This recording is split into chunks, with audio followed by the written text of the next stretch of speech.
নমস্কার বন্ধুরা, ওয়েলকাম কলতলা সবুজ সংঘ। আগামী 20 মাঘ মা সরস্বতী দেবীর আরাধনা। সকাল 8টায় থাকছে মায়ের পুষ্পাঞ্জলি।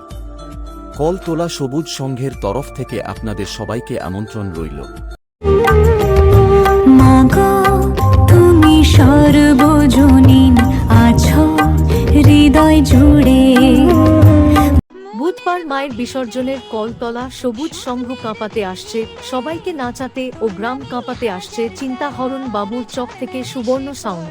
রাস্তা থেকে সরে যা, দেখিস না বস ঢুকছে বস।